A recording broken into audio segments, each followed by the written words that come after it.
Ayan, at ito nga po yung bahay ni Nanay Maria. Medyo kuan nga rin po ito. At ito, pagpapasok ka po rito, nakayuko, ay bagay lang naman po sa height ni Nanay Maria.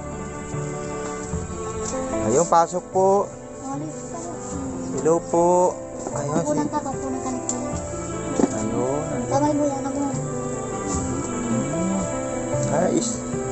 Isa po siyang stroke. Ano po pangalan niya? Fernando Opli. Fernando Opli. Po. Grabe naman yung tirahan. Ano, tatlong taon na yan siya. 3 taon na si tatay na na-stroke. Tatay, 3 taon ka na na-stroke. Ngayon, hindi na. Sila nga po ay si Nanay Maria at si Tatay Fernando. At ito nga po si Tatay Fernando at si Nanay Maria ay isa rin po mga kaibig sa pinagawan po natin ng bahay. At yun nga po mga kaibig, nung nakaraang taon po 2024 ay umao na rin po ito si Tatay Fernando. Ito nga po yung bahay na pinagawa po natin sa kanila. At ang problema mga kaibig ay ito pong bahay na pinagawa natin sa kanila ay nadaanan po ng widening. Kaya po ay wala na po itong bahay na itong pinagawa po natin sa kanila. At yun mga kaibig, at muli nating balikan si Nanay Maria. Tara mga kaibig, samahan po ninyo ko. Ay yun mga kaibig, good morning. At narito nga tayo sa Kuampo, dito sa Mountain Heights. Pinasyalan po natin yung isa sa mga pinagawa natin ng bahay na si Nanay Maria at si Tatay Fernando. At yun nga mga kaibig, ito na yung nabutan natin. Ito mga kaibig, ito yung dingding na lang ang nabutan natin sa bahay nila Nanay Maria. Mga kaibig, dito po yun. Kasi nga po, itong kalsada o bagong gawa, itong kalsada, nadaanan po ng widening. Ibig sabihin mga kaibig, itong kuanang motor na to, andito po nakatayo yung bahay dati na nila Nanay Maria. At yun nga po, ay nadaanan ng widening. At yun mga kaibig, ay puntahan natin. Nandun daw sa may creek yung bahay nila, at puntahan natin.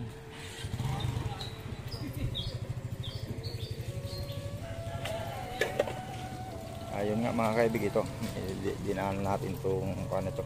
Yan po, creek na po yan. At dito nga nakatira sila Nanay Maria. Ito pa rin yung dingding na ginamit nila na mga kaibig do sa bahay na pinagawa natin. Yung kulay dilaw na yan. Ito. Nanay Maria! Ito.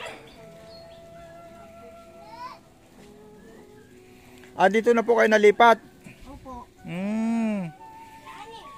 Ano yung nanay na demolish yung bahay ninyo doon, Nanay Maria? Ano, diyan na lang po kayo. Huwag na po kayo umakyat. Pababa na lang po ako. Ano yun? Nabayaran po ba kayo doon? Ano lang sa akin dito, kaya yung charge namin dyan. Nagbigay sa inyo. Opo, naawa sa akin. Binigyan kayo ng ganyan na pwesto, itong pwesto. Nagpa-deliver. Hindi, akin to, mas talaga noon pa. Nagkiusap kasi ito, saka ito. Pinaanuhan ko na magtirik ng bahay. Pero ano ito, pansamantala lang o pili ng pansamantagalan? Matagal na siguro ito dito. Wala na hindi kayo maalis na rito? Hindi na. Kamukha din ulo sana. Bakit nung nagpagawa tayo ng bahay doon, bakit hindi mo sinabi na dito na lang itayo para hindi na sana tayo na problema ng... Di ko naman maano kay si tatay mo. Pagka kawawa naman ko dito. Mahirap nga pala kasi nga, maganda doon kay pagka... Ano pala nangyari doon kay Tatay Fernando na... Inatake siya uli? Yung buwan na yun, 2 patay ko. Bakit? Yung nanay ng bata na alaga ko dito na lalaki. Oo, namatay din?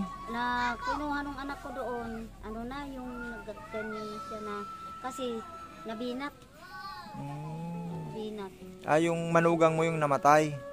Yung apo ko mismo, yung kapatid nung nakatira dito sa dulo. Ayun ang namatay? Opo, dalawa lang.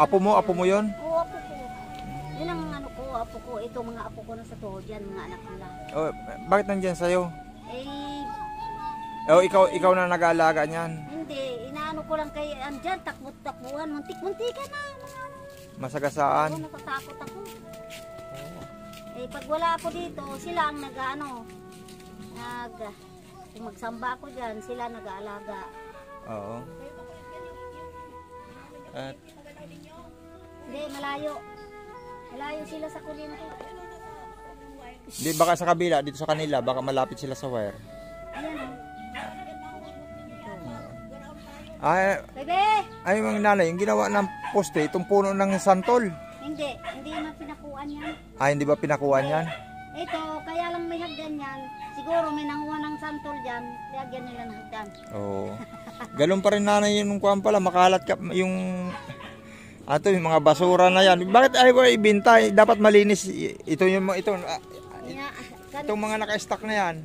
Sabi ko nga, pagka naayos na itong mga tubig, dito ko na pera. Hindi ka ako, katulad pa rin ng dati. Dami ka pa rin tambak ng mga ganyan-ganyan.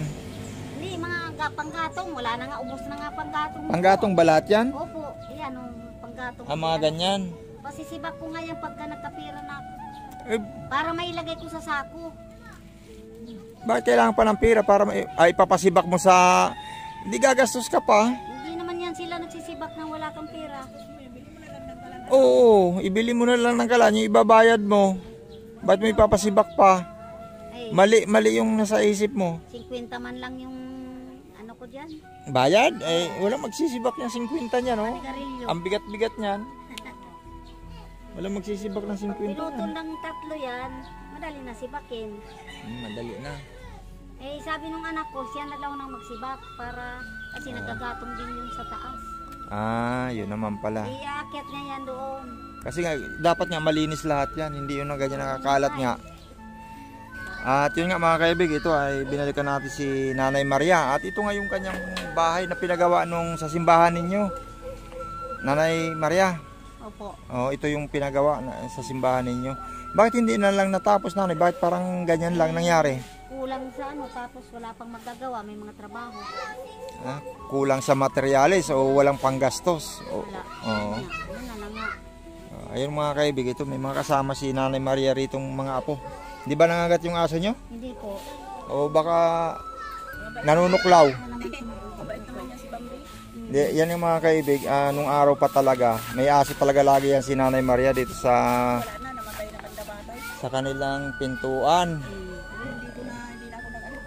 At ito nga si Nanay Maria mga kaibig ay kasama nga siya natin nung nagpagawa pinagawa natin ng bahay. Ito na pala yung pag naayos kasi ito, wala na tong laman. Diyan ko ilalagay yan sa itaas. Pag nagawa yan. Ito dito. Sabi ko kay Boy, yan na lang ang lugar ko. Wala pinagpupuan. Itong may kuwan na yan, sa'yo yan. Oo. Yan lang. Ayaw nila ibigay yung maliit doon. Kaya yung sa apo ko kasi yun. Yan, sa mga kanila. Grabe. Paano pag umulan, Nanay pala? Tagos-tagos dito yung ulan. Yan lang naman. Basa kayo rito. Hindi, dito. Yan, walang dingding. Hindi ito napasok. Kayong santol. Ay, kung may hangin, pasok yan. Kuwan pa rin talaga si Nanay. Pagka mayari ito, malinis na ito. Sobrang kuwan pa rin.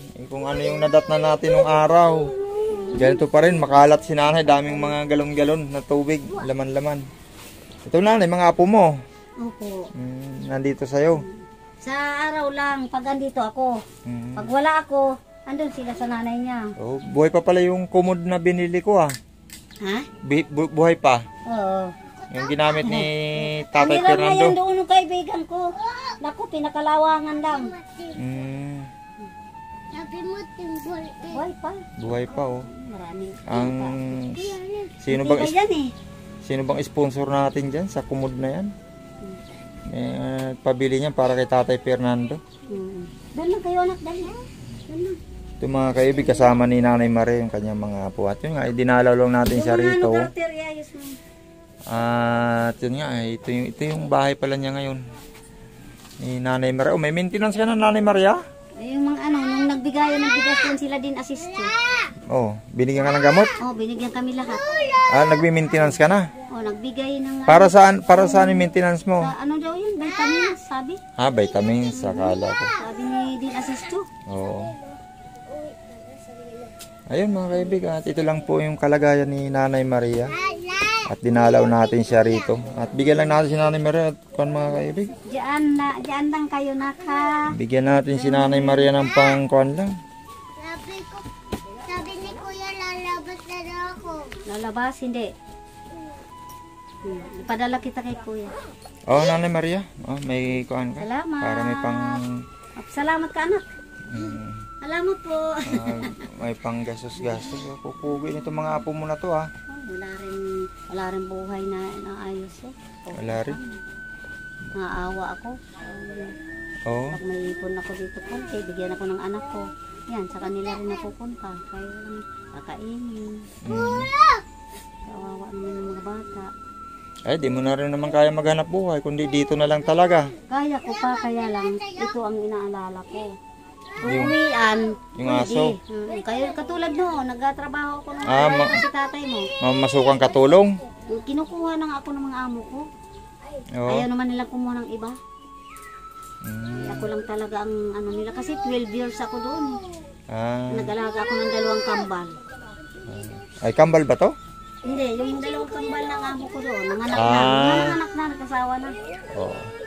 Sige, Nanay Maria. Sige po, salamat. Yun at pumasal nga lang ako sa'yo. Nakakit nga ako doon kay hanggang dyan yung mga bata, ayusin ko yun doon. Yung pusa kasi, inayos ko na yan.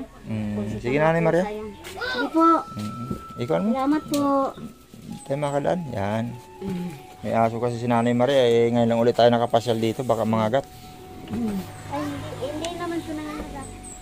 Salamat po. Ay, sige, Nanay.